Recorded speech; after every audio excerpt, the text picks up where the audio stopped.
In the early morning hours of August 31st, 1898, at South Bass Island Lighthouse on Lake Erie, which is about 20 miles north as the crow flies from Sandusky, Ohio, Sam Anderson, a general handyman and assistant to the lighthouse keeper Harry Riley, staggered drunkenly to the cliff, yelled, "God save them all!" and jumped off that cliff and into the lake. Before his death, he'd been acting strangely, paranoid, demented. Suicide, they said. But just days after his death, Sam's boss, Harry Riley, also became delusional. He talked about racing horses he didn't have and was consequently dragged off to an insane asylum at age 58. What happened to these men? What would cause them both to go crazy within such a short amount of time?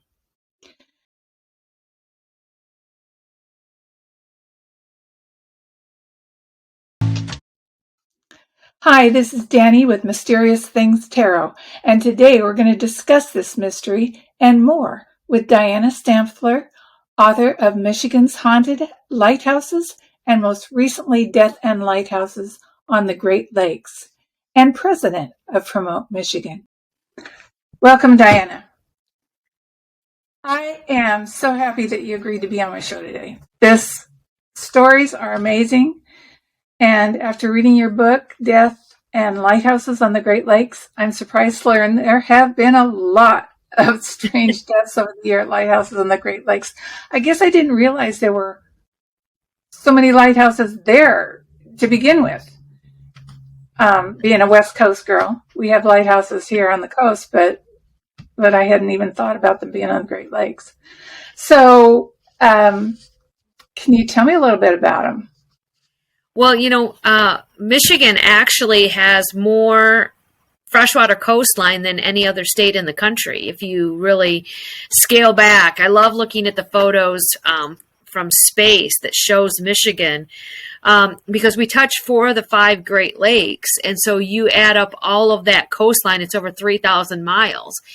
And we have a lot of islands in these lakes, some in Michigan, some in Canadian waters, as well as Ohio or other states that surround it, Wisconsin and whatnot. So we've got a lot of shoreline there, and the lighthouses started showing up. The earliest one in the Great Lakes was early 1800s, which was down, I think it was Marblehead was one of the earliest, for Gibraltar and Toronto, another early one. And they just really started to show up around the Great Lakes to protect those early ships. And you think about, okay, what kind of ships were traveling in the early 1800s? And these were the early schooners. They were voyagers that were coming in and developing particular areas as the state came around. Like in Michigan, we weren't even a state until 1837. And we had one lighthouse that was already here for 12 years at that point. Like fur traders and things like that. Fur traders that came in early on. And then, of course, in Michigan's Upper Peninsula, there was early copper mining taking place. And so when they were mining that, they would have to ship that out. And so that would come, whether it was in through the Upper Peninsula and then through the Sioux Locks, or if it was in northern Lake Michigan and having to come down to Chicago or down through the Straits of Mackinac and down into Detroit. So you had the mining, then you had lumbering that came in after that, and you had commercial fishing, and then you had agriculture, and of course tourism started to mix into that as well. So you had a lot of traffic on the Great Lakes that were there for business and for pleasure. There were a lot of shipwrecks too. There were a lot of shipwrecks. Right. I mean, the lighthouses were built, obviously, to protect the shoreline and prevent the shipwrecks. But they didn't always, they weren't even able to do that at all times. Even, as late as 1975, which is when the Edmund Fitzgerald sank, which is one of the most noted shipwrecks in the Great Lakes region. They were right there. They were 15 miles from Whitefish Point, where there was a lighthouse, but the storm had taken the power out on it. And because, of course, in the 70s, they're electrified. Back in the early days, they were fueled by whale oil or lard. So you didn't have to worry about that power outage situation taking the light down. But we still have, hundreds of shipwrecks. That area around Whitefish Point and Lake Superior is known as the shipwreck of the Great Lakes, or there's a couple hundred shipwrecks there. There's a lot of them in the Alpena area and Lake Huron, and then scattered shipwrecks throughout the area in all of the Great Lakes. Wow, amazing! You hear about the shipwrecks.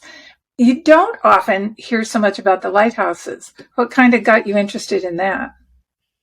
I started researching lighthouses in the late 1990s. I was working at the time for an organization in Grand Rapids, Michigan called the West Michigan Tourist Association. And this organization was founded in 1917 as a statewide regional tourism organization, one of the oldest in the country. It's actually still very active. And my first project with them was to catalog all of the lights on Lake Michigan. They published a magazine called the Lake Michigan Circle Tour and Lighthouse Guide. And, I grew up in Michigan, about 45 minutes from the shoreline of Lake Michigan. And I'm sure I saw lighthouses as a kid when I would go to the beach, but it never really resonated with me or didn't really register the significance until I started working on this magazine. And as I got through that, and I'm realizing there are over 100 lights on Lake Michigan alone, and the history and the people that were tied to that, the keepers and their families, if you ask anybody who's into lighthouses, they get hooked really quick. It's something that you are really passionate about. And I became one of those people. And over time, I wasn't really satisfied with just knowing a lighthouse and when it was built and where it stood. I wanted to know who are the keepers and their families and what were their stories. And I found two common themes early on. One was that there were a lot of women who were lighthouse keepers, which I found very fascinating. It was one of the first government jobs that women could have. And they worked side by side with their male counterparts. They were paid the same salary, which in the 1800s is amazing to think of, right? But I also found that a lot of the lights were haunted. And so I started digging into these stories about the haunted lights and started writing articles and doing presentations. Well, that led me to my first book, which was Michigan's Haunted Lighthouses. And I spent most of 2019, I think I did 65 public presentations that year. Thankfully, the book didn't come out a year later because I spent 2020 and 2021 researching Death and Lighthouses on the Great Lakes during the pandemic, which was kind of an interesting time frame to do research. But this one was great because it was Great Lakes based, so it allowed me to learn myself about many new areas, new lights, new islands, parts of Canada that I had never heard of in doing this research and continuing to just dig in. My dad's a genealogist, and so I used a lot of my genealogical background to dig into the family trees. Because my dad's been unable to find me a lighthouse in our family tree, I figure I have to research the family trees of lighthouse keeper families. It's been fun. Maybe some of that love of the lighthouses came through your family tree, but you couldn't find one, huh? I couldn't find any sailors really in the family or anything. But over the years, I've connected with a couple of the families, descendants of lighthouse keeper families, and have been fortunate enough to hear some of their stories and to talk with them and get historical photos and find newspaper articles and things like that. And so it's really it's a great way for me to take some of my greatest passions, lighthouses, research, genealogy. And then with this one, I'm also a big true crime kind of person. I mean, the TV will be almost always on HLN. I'm watching Forensic Files. I'm watching Law and Order. I'm into all of that kind of stuff. And most of the stories in this book are considered cold cases. I mean, only one lighthouse, which is Gibraltar and Toronto, where has anybody ever tried for the death of the keeper, and the two men who were tried were acquitted. Many of these are unsolved cases that, I mean, they're over 100 years old. They're never going to be solved. Unless, maybe you can shed some light on some of that for us. I'll try later. So you've been writing for a while. When did you first want to be a writer? I think I've always wanted to be a writer. I've been a reader and a writer as long as I can remember. I actually have. I don't know where it is. I moved recently, and so I have a bunch of stuff in storage, and I don't know exactly where it's at. But I have a journal from 3rd grade where I've got just these stories, and I used to send poems to my grandparents when they moved to Florida, and I have those. And I was getting Writer of the Month, and I was in these publications in school, and it just kept evolving. And then when I got to high school, well, I guess I'm going back up to middle school, I remember we did this newspaper unit, and I still have my folder of all of the stuff that we did in that. And then I got to high school and got involved in the school paper. And my journalism teacher, Mr. Zellness, was just such an inspiration. And even to this day, we are still in communication online occasionally. And I credit him with really sparking that interest in investigative writing and research. And this is back in the 80s. So we were doing research the old school way. We were going to the library and looking things up in card catalogs and microfilm. It wasn't online stuff. And then also my dad is a legendary radio broadcaster. He put in 59 years before he retired last year. And I grew up around that, and I worked at his radio station in high school. And so I think all of these things kind of played in together. And then my love of public speaking, which is interesting because it's, I think, the number one fear for most people. But being able to get on stage and share these stories, and it's just, it's just for me a perfect world where I can take all these things that I love and bring them together to tell stories that I'm very passionate about. Did COVID hinder what you were doing, or did it kind of isolate you and help you get focused? It was a little bit of both. I'm a person who writes on deadlines, so I could have had 3 years and I still wouldn't have done it till the last 3 months. As far as the actual writing, the research part was a little challenging.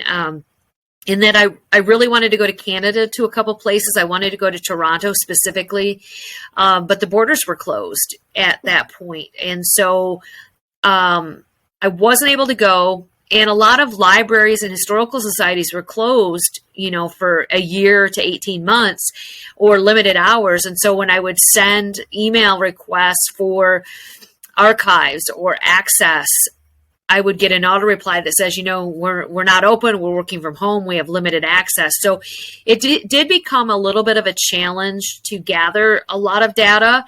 But what I did gather and what I was able to connect, it was really great. I found Facebook groups, historical Facebook groups, were really instrumental because the people there know the area where they're living and representing so well. So they would jump in and give me information. They would say, oh, well, you can't come to our library, but it's open on Tuesday. I'll run down there and get something for you. And so people were helping out with a lot of that.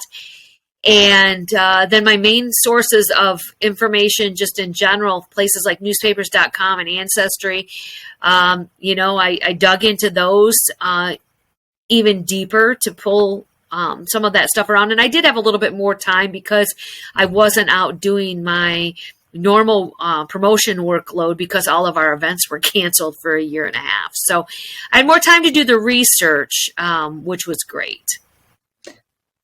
So it sounds like that you just had more time, but limited access, sort of like, yes. Yeah. So I still haven't been back to Canada, so it's on my list. Yeah, Canada's there, huh?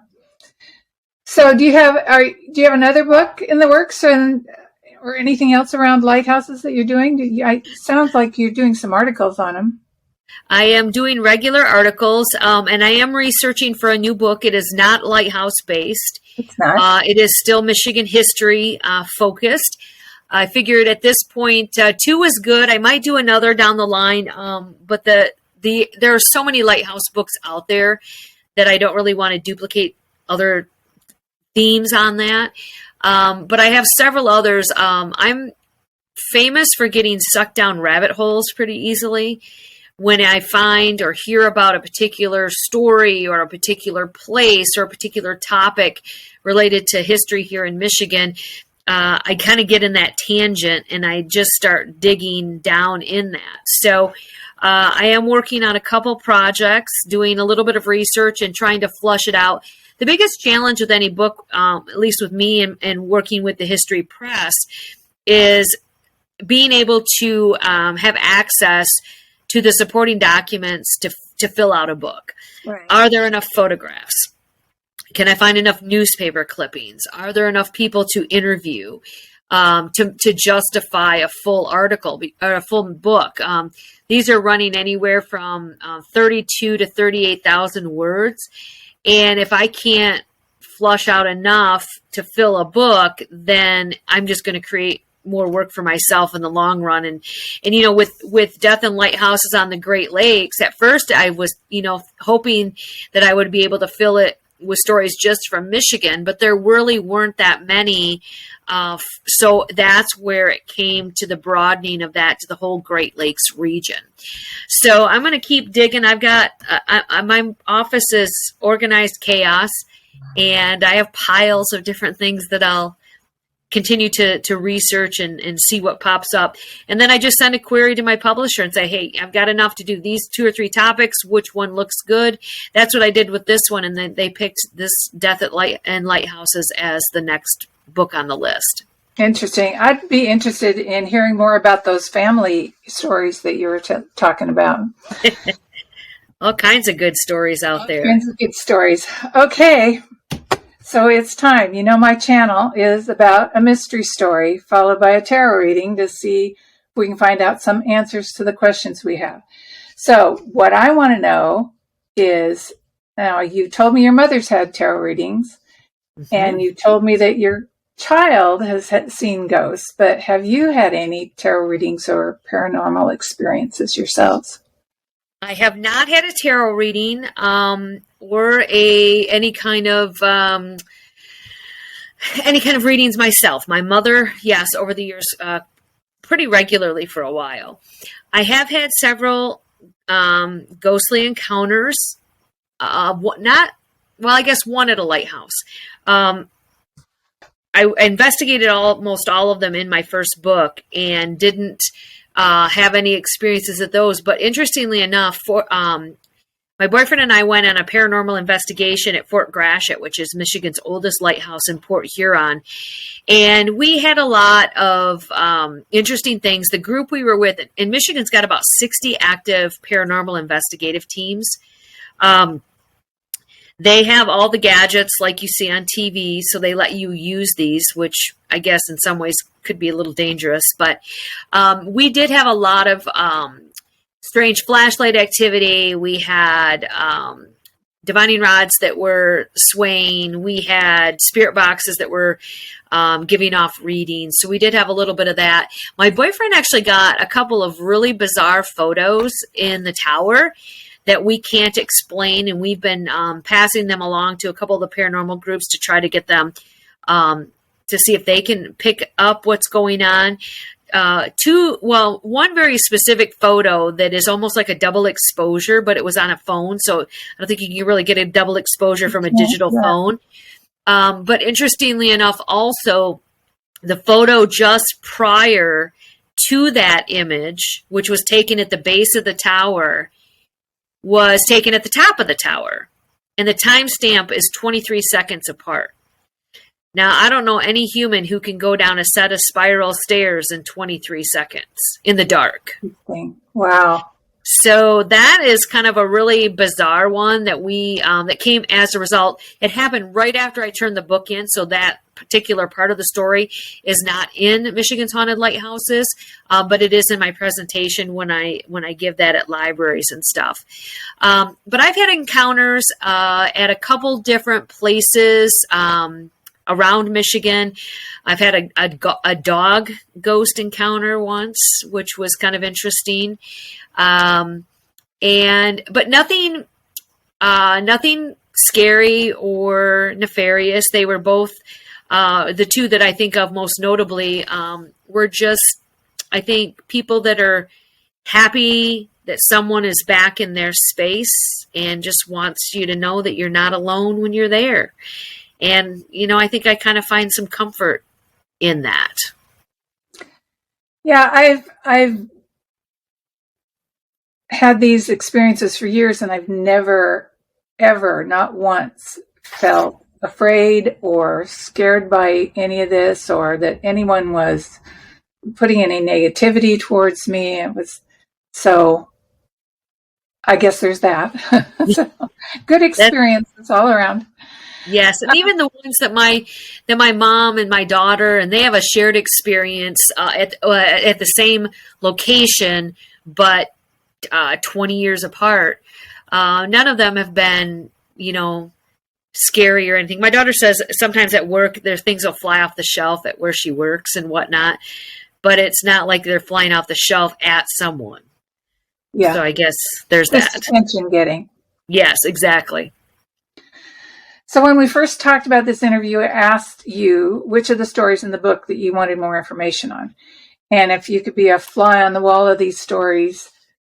And you told me two cases. One was the story of Sam Anderson in 1898 on South Bass Island. Mm-hmm. And the second case was George Genry and Edward Morrison on Grand Island in 1908. So I'm going to start with Sam Anderson. Can you set the stage for our listeners on exactly where the location is and what's happening in the area and who is Sam? And actually, when I was setting this up, I am going to do both men at the same time because I think the interaction between them, I just feel like their connection is the story that is not one man's story and another man's story. So we're going to do them both at the same time. So if you go ahead and give me a little bit of info on them, we'll get started. All right. So we're going to start with South Bass Island, and this is in Lake Erie. And it's Puddin Bay is kind of the little town on South Bass Island in Ohio. We went down there in August of 2020, and it is accessible by ferry boat out of Sandusky, which in the Midwest, people know Sandusky as the home of Cedar Point. But that is irrelevant to the story other than geography. So South Bass Island has a lighthouse at the southern end of the island. Of course, there's a North Bass Island and a Middle Bass Island, a bunch of islands in this general area of Lake Erie. And in the late 1890s, they built a lighthouse here. And they hired a man by the name of Harry Riley to be the head keeper. And he had worked for years prior as a crewman on a lighthouse tender called the Hayes. And the tender would go out and go from lighthouse to lighthouse in the water and deliver the oil, the supplies, the wicks, the library box, the food, whatever. So he comes in and takes a job, and within a year, he hires this man by the name of Sam Anderson as not really as an assistant keeper because he wasn't recognized by the lighthouse service, but just as a caretaker or an assistant for him at the lighthouse. Well, within just a couple of weeks after getting hired in, Sam, who also worked at a local hotel called the Hotel Victory, and Sam was an African-American man. He was a little eccentric. He collected live snakes, which he took with him in the basement of the lighthouse where he lived. But about this time after he got there, there was, interestingly enough, a pandemic. I'm researching this during a pandemic, and there's a pandemic in the story. There is an outbreak of smallpox in 1898, and it overtakes the island at one point, and Sam is, he's hysterical. He thinks he's going to catch it and die. And in fact, about 26 men from the hotel do die from smallpox. But he tries to escape the island. The island's on lockdown quarantine. He tries to escape. They bring him back to the lighthouse. And the last time anyone sees him, it's the end of August of 1898, and he's outside the lighthouse, and he's wandering around at night, and he's screaming for his life. And the next day, they find his body on a cliff below the lighthouse. And they ruled it a suicide almost instantly. And I don't know if that was because he was African American. Were they too busy dealing with the pandemic? Did they not want to research it because he had no family? But I'm curious as if a man who's trying to escape a pandemic so he won't die, who's screaming to save his own life, why would he commit suicide? That just doesn't seem terribly feasible.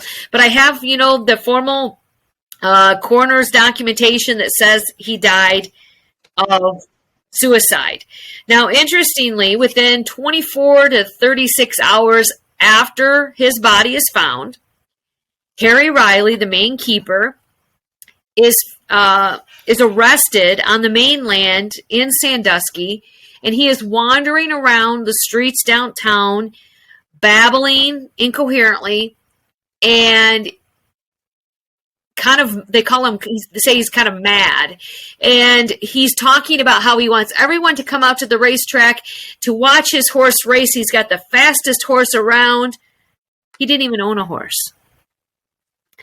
So he's arrested, and he's taken to the asylum in Toledo to be evaluated. They connect with his wife, and she says, you know what, pretty much lock him up. I think she had been dealing with him for a while in this capacity.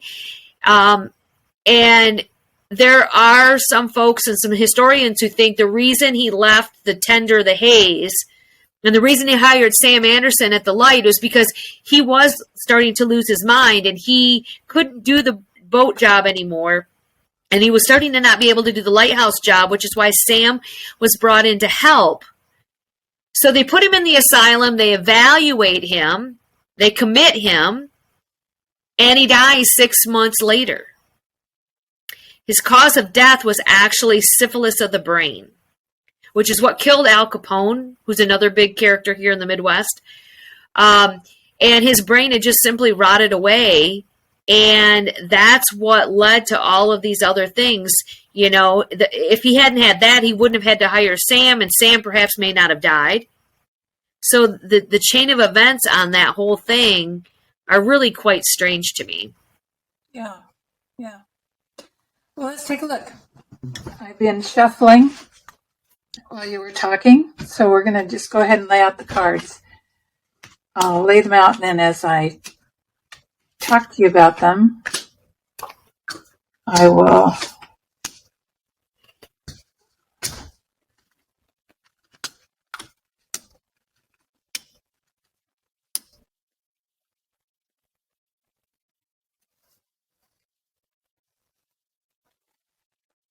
okay. Interesting.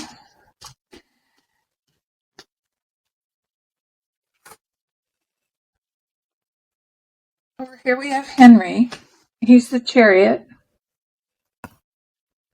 Can you see this card? Yes, I can. Yeah. Okay, good.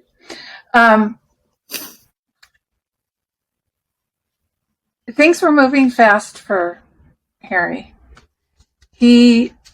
I think he understood he was losing his mind, and there wasn't anything he could do about it. So he's That's him. And then on this side, we have Sam. And Sam is a page of swords. And the page of swords, I'll get it up there where you can see it. The page of swords is about messages and truth. And Sam wanted, I think Sam got in this situation. He was a true and honest guy. He wasn't a bad guy, but he was in a situation. And let's see what the crossing situation is for Henry. And that is the Ten of Wands, which is upside down. Tens are changes or endings. He was, let's say, he knew, like I said, he knew he had issues with his brain. He knew he wasn't getting any better. And he understood. He didn't understand all the time what he was doing, but he did understand at times that he was sick, very sick. Maybe that is why he hired Sam. So on Sam, what crosses Sam is the Five of Cups. The fives are stops, conflicts. Again, I didn't put it up for you to see. And very emotional. Cups are emotional. So he got there. He was real emotional. Sam was real emotional. I think he didn't realize what he got himself into. He wanted out of there, and then the pandemic hit, and he's stuck, and he's just in this bad situation. Now I have two cards that I put before the actual event of their deaths. So on Henry's, I have the Four of Swords. There. So fours are stability. He was not stable. He couldn't control his health. This is about his health. And it very much falls into this path that he was on that he couldn't get out of. Sam's health is the Seven of Swords. The sevens are plans, and he was really planning to, you can see, if you can see this guy, he's kind of secreting away, trying to get off the island. That was Sam. He wanted out, and this was happening before his death. He was looking for a way out. He was being very secret about it, but he was trying to steal away. Now, at the actual time of Henry's death, which was later than Sam's, we have the Queen of Pentacles. So the Queen of Pentacles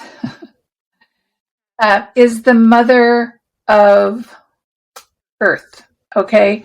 You can see that she has flowers and things all around her.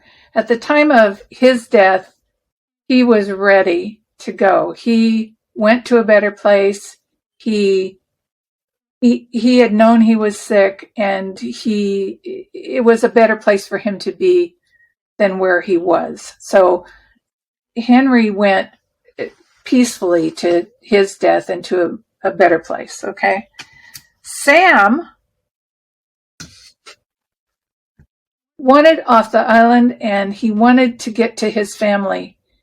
And this is the Ten of Cups. The tens are change or endings.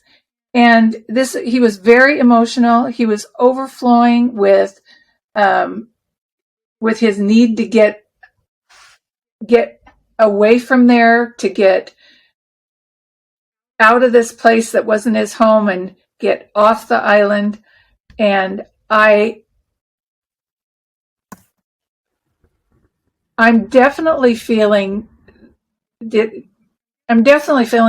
was a suicide. I'm not getting that anyone else was responsible for his decision. In the aftermath for Henry. I have the Three of Cups. The Three of Cups is celebratory. It was it is also collaborative as a decision-making, teamwork kind of thing. So he had a team around him. They helped him. They helped take care of his business while he was in the asylum, and everything was taken care of. It was, once he went into the asylum, it was a foregone conclusion that he wasn't going to come out, and all the things that needed to be taken care of were taken care of. So I think Henry was definitely where he was. Sam is another matter. The aftermath of Sam is this Ten of Pentacles. Again, change. But this change was, he had wanted to grow. He had wanted, he was disappointed in his ability to get ahead. He was depressed. I'm going to pull a couple more cards on Sam because I'm feeling very unsteady. I feel like he did jump off that cliff. I wonder if he was under any influence.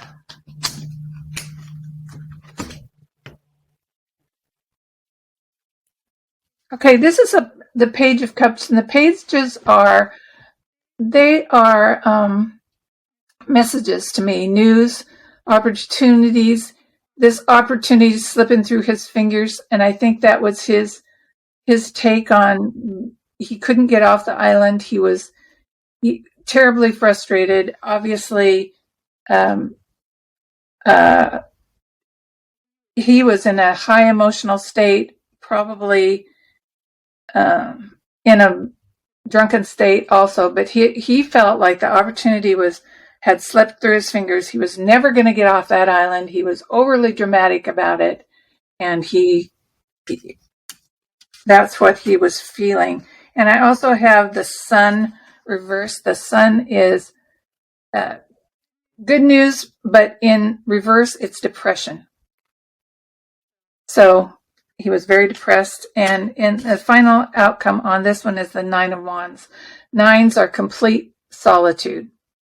No growth. Growth is always behind him.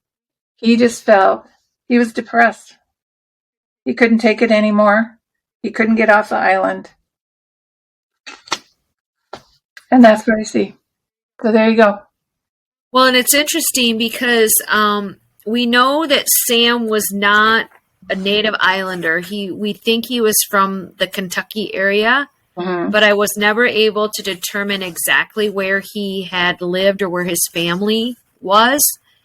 So the fact that he was trying to potentially get back to them does make sense. I was able to find a couple. Sam Anderson is a fairly common name. So I wasn't able to find any distinct family tree stuff on him, even though I did look.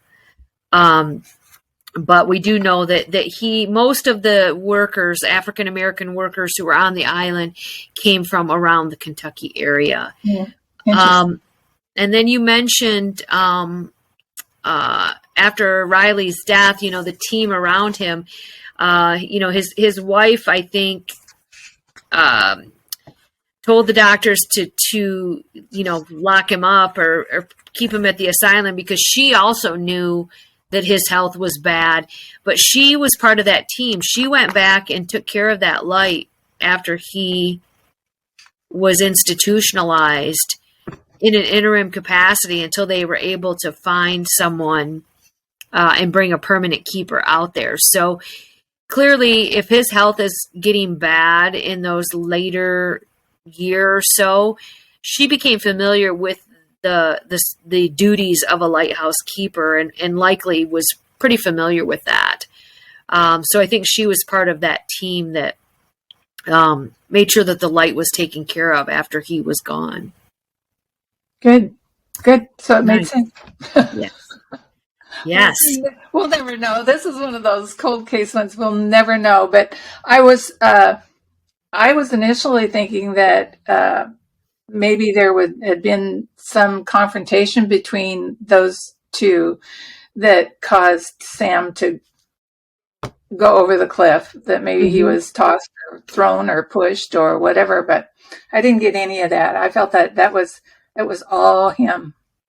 You know, what's interesting though, he tried to escape the island, but it was on lockdown, but Riley was able to get off the island. It's kind of interesting. Honestly, that's not even in the book. It just came to me. Huh. How interesting that was. But he got off after Sam couldn't. Yes. Now, granted, he also had his own boat, so maybe Sam was trying to take the ferry, which wasn't operating, and Riley, Captain Riley just took the boat, where Sam probably didn't have the permission to just take the boat. So we don't know how he got off the island. Or he didn't know how to use the boat. True. Yeah. Interesting. Did you find out what he did at the hotel? I did not. No, and the hotel's in ruins now. We did walk the grounds. That was a huge hotel for its time, way out in the middle of nowhere, on an island. Yeah, it was super expensive, and they built it, and then it went bankrupt, and they had to sell it, and then they ended up selling like the furnishings and then the property, and then there was a fire, and they had to rebuild it. I don't know. Maybe that property was cursed in general. Maybe. Could be. So, okay. So you have another story. I do. So we're gonna go way up to the top of the Great Lakes, to Lake Superior, which is the largest Great Lake, and Grand Island Lighthouse. And this is in Munising. So this is the northern coast of Michigan's Upper Peninsula, the southern coast of Lake Superior, for those not familiar with Michigan and the Great Lakes geography. So Grand Island is a small island. You could take a ferry boat out there right now from Munising, and there was a man that owned a nature preserve out there. He was affiliated with one of those mining companies that I was mentioning earlier. The island has two lighthouses. There's the older North Light, which obviously sits on the north edge of the light, and it sits way up on a cliff. Most people are familiar with the Channel Light, which they would see. This area is part of the Pictured Rocks National Lakeshore, and there's glass bottom boat tours and whatever out here. So most people are familiar with the Channel Light, but not everybody knows that there's a historic Northern Light as well. And one of the keepers there in 1908 was a man by the name of George Genry. And George and his wife lived in Munising during the winter. They had several children, and then he would go out and spend the summers at the lighthouse at the north end of the island. He was known as a cantankerous man. He was kind of ornery, had a slew of assistant keepers in his years that he was there. And in 1908, in May of that year, he hired a man by the name of Edward Morrison to be his assistant. And Morrison was fresh out of the Navy, a young man. He was from the southern part of Michigan, and he left his wife downstate and made his way up to Munising, and was on the job less than a month. And in June of 1908, Genry had taken one of the 2 or 3 sailboats that they had on the island, had gone to the mainland to collect their monthly paychecks and to get some provisions for the lighthouse. Stopped to see his family, and there are accounts that say while he was in town on this particular Saturday morning doing all these errands, he was also drinking whiskey, 10 o'clock on a Saturday morning. Well, he gets everything done. He gets back in his boat. He's heading back to the north end of the island, passes by the Channel Light, which is the last time he is seen. And a couple days later, Some locals go out to investigate because the light is dark. Hasn't shined for a couple days, and they're concerned. So they go out to the island, and what they find is all of the provisions that George had bought are sitting on the dock, and there's a wheelbarrow there that makes it look like they, were going to load it up and take it up to the light. His coat is hanging in the boathouse, but he's not there. So they go up to the light. Inside the lighthouse, they find a pot of stew on the stove. They find Edward Morrison's vest on the back of his chair. Papers there, so it looks like he'd been working. What they don't find is either man. And at least one, but maybe two of the boats are missing. So there's all this speculation about what really happened to them that day. They did not get along with the man who ran the nature preserve out there. And in Genry, in fact, had on a couple of occasions when animals had escaped from the preserve and ended up at the lighthouse, he would kill them and eat them, which didn't make the owner very happy. So there's speculation that maybe that guy had somebody come and kill him and dispose of the bodies. There's a theory that the two men, before they went back up to the light, decided to go out and pull in their fishing nets from Lake Superior, and that maybe Morrison or maybe Genry, who was still drinking, fell over the edge and drowned. But why would Ed Morrison not be able to handle the boat? He was a Navy man. Maybe there was a fight and Morrison was killed, and then Junk and Genry fell over the edge and drowned. Maybe they were robbed because they didn't find the paycheck money that he went to get. So we don't really know what happened to them. But what we do know is about a week and a half later, a badly beaten and decomposing body was found in a boat near the shoreline, not far from the lighthouse, and it was later identified by tattoos to be Ed Morrison. And a month after that, the remains of another man identified based on his lighthouse keeper vest and papers that were in his pocket was determined to be George Genry. And they ruled Edward Morrison's death exposure, and they ruled George Genry's death as drowning.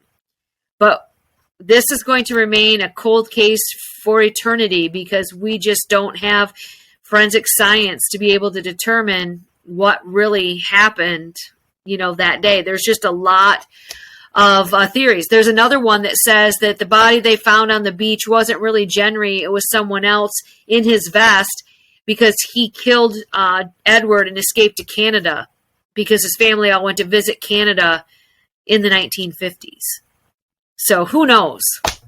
Yeah. It remains a mystery. Okay, let's do the same thing here. I've been shuffling, so we'll see what we can come up with. Henry and Edward. George and Edward. George and Edward, I'm sorry. George Genry. George Genry. Genry and Henry is, I guess. Yeah.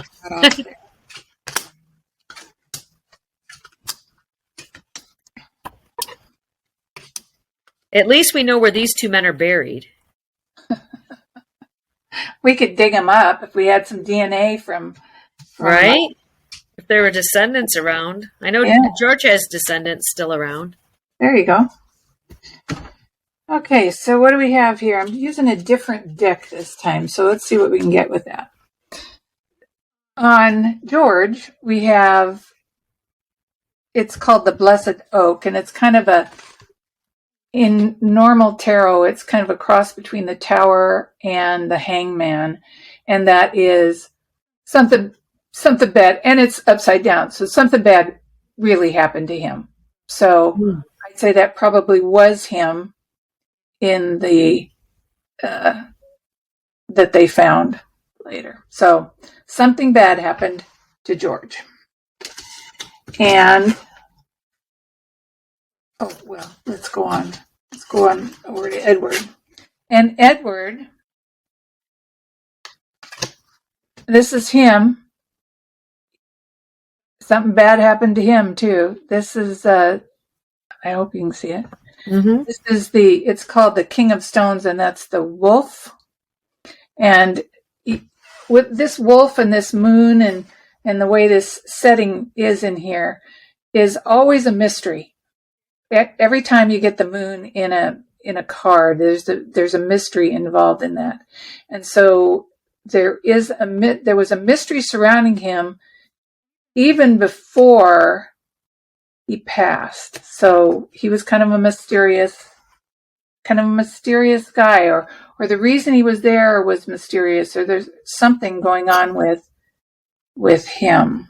Let's see what we can go back to George. George, what's crossing him is the three of stones. So threes are teamwork, and he wasn't very good at teamwork. He was really set in his ways, and nobody was going to disrupt the way he did it and tell him what to do. Mm-hmm. So that's his personality. Now, Edward's personality, kind of the exact opposite. He was insecure. This is the 7 of arrows. Okay. He was kind of an insecure guy. He really probably didn't get along too well, and didn't like being told that he was an idiot, which is, I think, what George would have been telling him. He hadn't been there that long, had he? No, less than a month. Yeah, he got on that island and was feeling really, really insecure. Everything, I don't think he was really told his duties.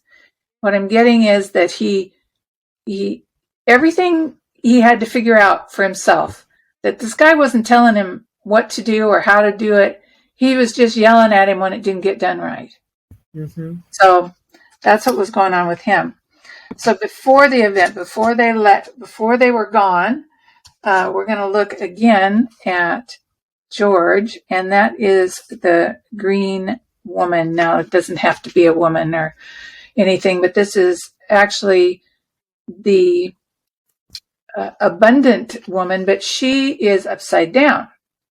So what that means is George was lazy, he was stubborn, he was independent, he, again, his way or the highway kind of guy. And that's what was going on before. So it looks like there was conflict between the two of them. Let's see how Edward comes out. Page of Arrows, there was news. Now these news were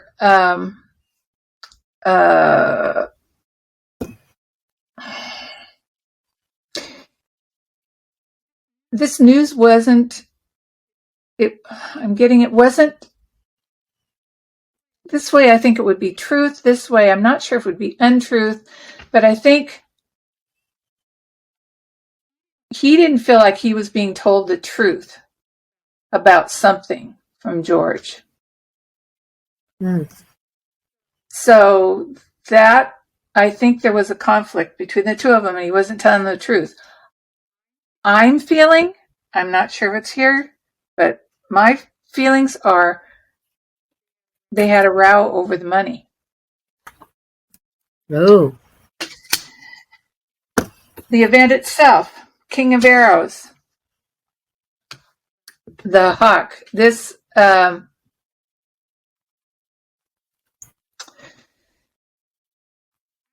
actually might not have been George. This may be the other man on the island that was ambitious. So there was someone else involved other than the two of them. A guy who was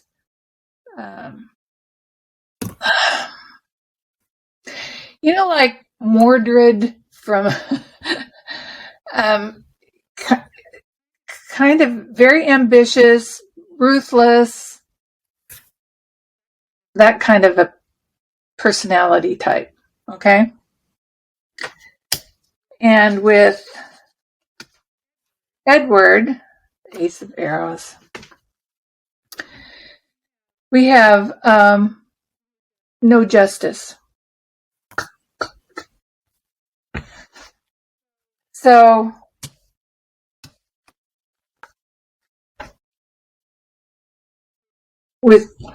I don't think there was conflict between the two of them, but I don't think their death was caused by one another. There was someone came in.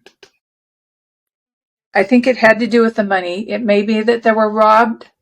This guy could be a robber, or it could be the guy that owned the island. I haven't got that yet. Maybe we'll clarify a little bit. But no justice and someone else. And then after the event, we have the Two of Arrows. This Two of Arrows is somebody's ship coming in. Yeah, somebody robbed them. Somebody was there to rob them. And let's look at, and the Ancestor is the last card for Edward. Ancestor is like, he's an authority. Not like a father, but more like somewhat like a teacher or some instructor or an accountant. I mean, someone in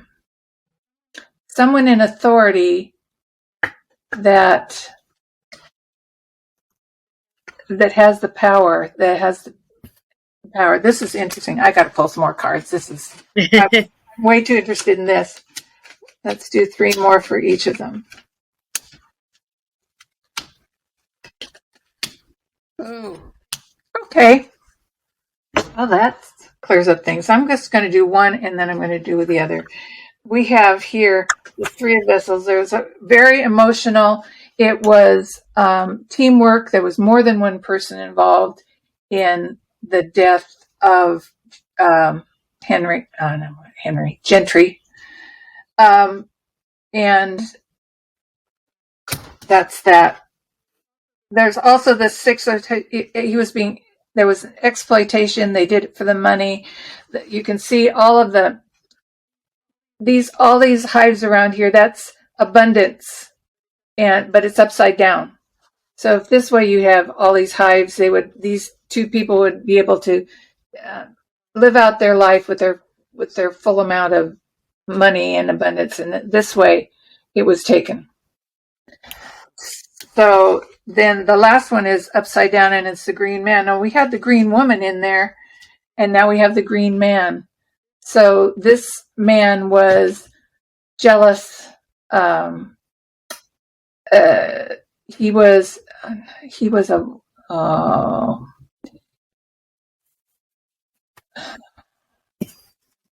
I'm struggling for a word here. He was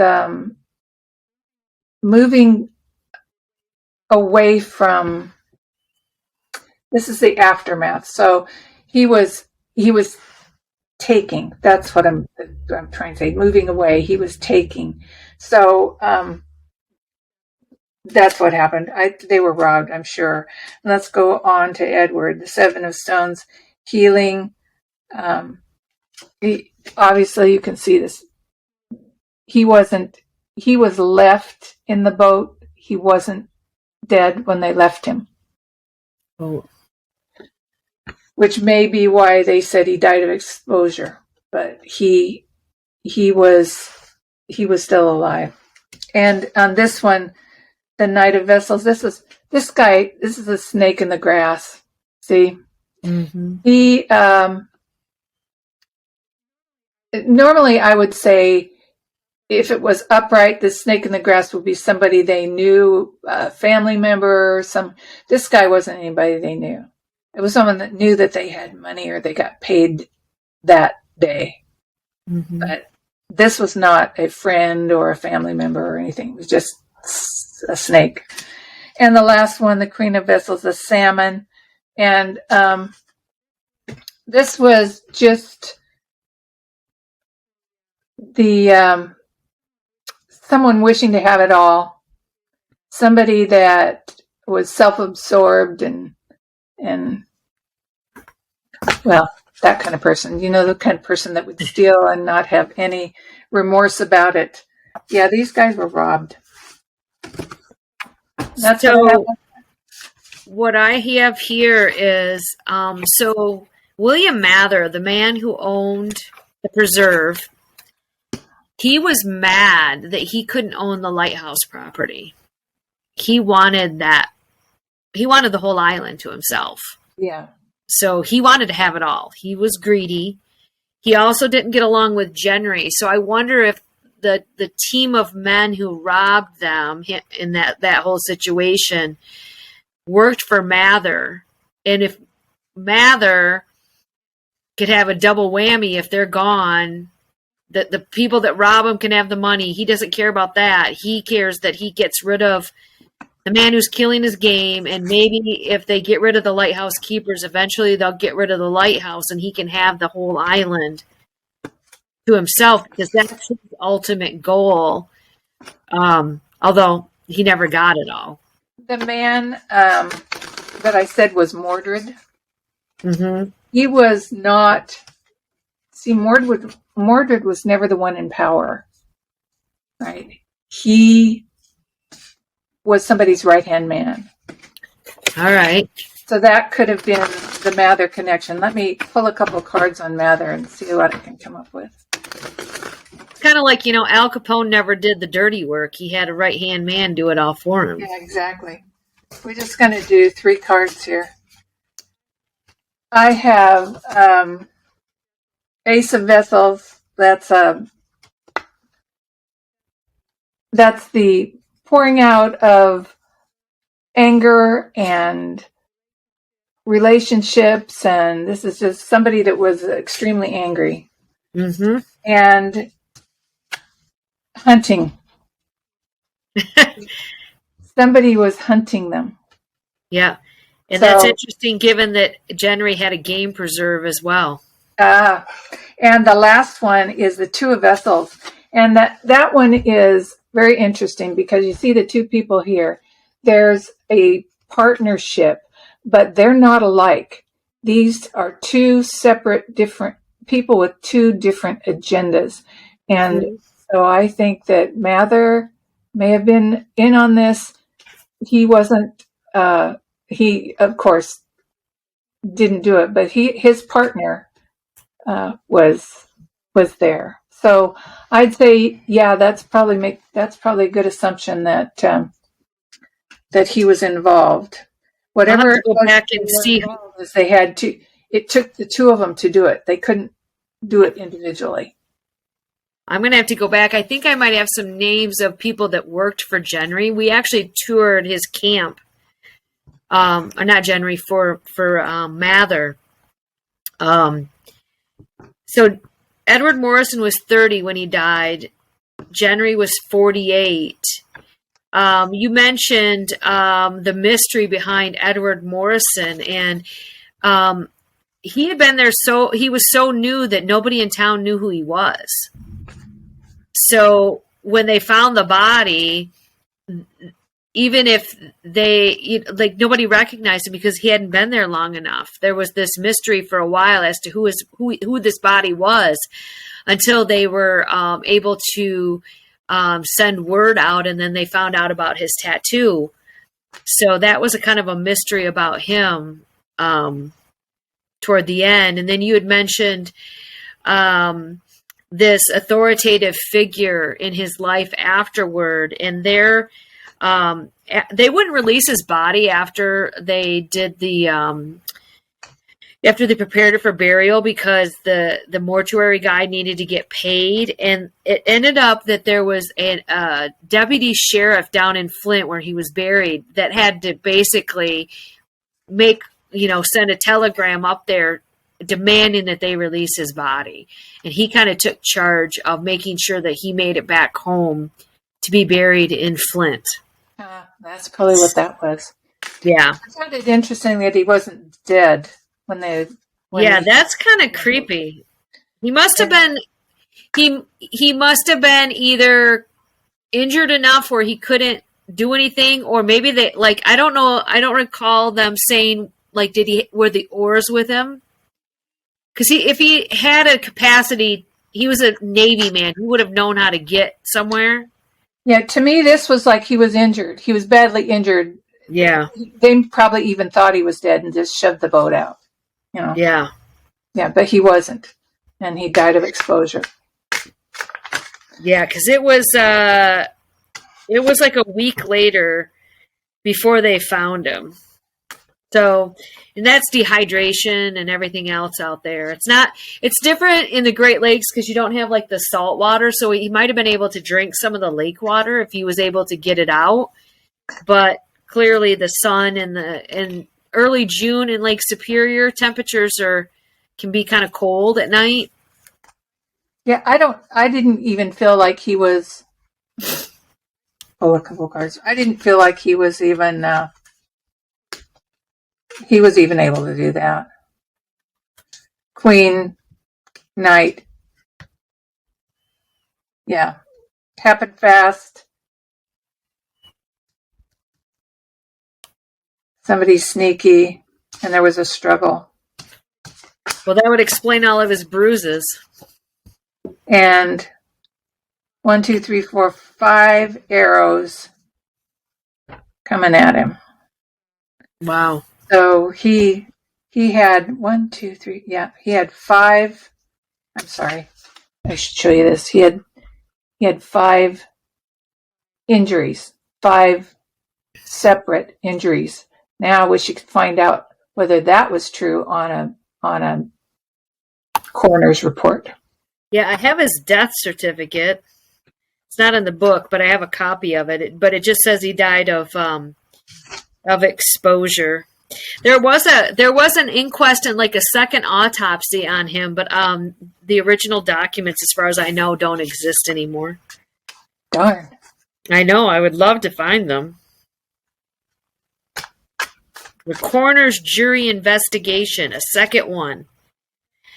Investigation in strong suspicion of murder or some other nefarious activity given the severity of the injuries to his head and shoulders. Yeah. So, interesting. So there we go. Well, we have been at this an hour. So I think that's about my time limit for the day. Awesome. Well, I love this. I'm fascinated by this stuff. I was really interested to find your book, and the genealogy stuff too is interesting. So anyway, so you know that I am a vintage jewelry nut, and at the end of every one of my programs, I show a little piece of from my collection or something I got to sell. Do you have any jewelry you'd like to share with us? I actually do. I went and dug this out. I have a couple pieces. My paternal grandmother, I got several of her pieces when she passed away. But before that, I received, this is my great-grandmother's engagement ring. Wow. And I got it when I graduated from college in 1991. It was the same year I actually got married. It's so tiny. Look how tiny this is. It only fits my pinky. And it barely fits my pinky. Actually, I can't get it all the way on. That's how little my great-grandmother's ring finger was back in the day. Hopefully now I can get it off. I used to wear it for a while, but I was always afraid that it would get damaged, so I don't really wear it much anymore. But I love that it's in the original case, and even in the top it says J.W. Hinrich Jewelers, South Burdick Street, Kalamazoo, Michigan. So it's in the original case. And like I said, this was my college graduation gift from my grandparents. Oh, that's cool. Those are the best kind of gifts. They are. I have this particular grandmother. she was always gifting me family heirlooms while she was alive. And most of them, she would put a little note with a piece of yarn on it. So I have another grandmother's sewing scissors. I have her spoon collection. I have some milk glass. I have quilts that she and her sister made at Quilting Bees in the 1930s. And everyone, I have my great grandmother's cedar chest that I got when I graduated high school.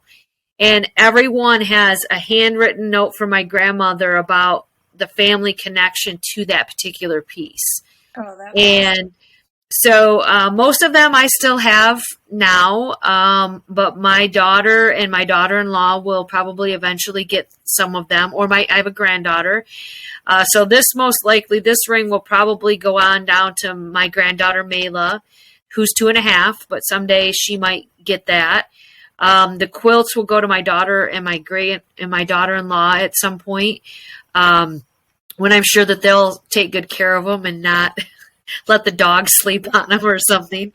But I've been very fortunate. And this is, like I said, this is my dad's mother, and my dad has a lot of family heirlooms as well. And so, we're big on passing a lot of those things on. But until you had asked about it, in your email, I had totally forgotten about this ring. I mean, it's tucked safely away in my jewelry box, but I haven't pulled it out and looked at it in probably 5 or 6 years. So thank you for that. Well, you're welcome. I think that it's awesome that your grandmother wrote all these little notes about the items. I'm in the process of doing that for my grandchildren right now, and it's like I can't even remember some of the stuff that I should have maybe done 30 years ago, written notes about some of these things that I want to pass on. But it's great that she did that. That's awesome.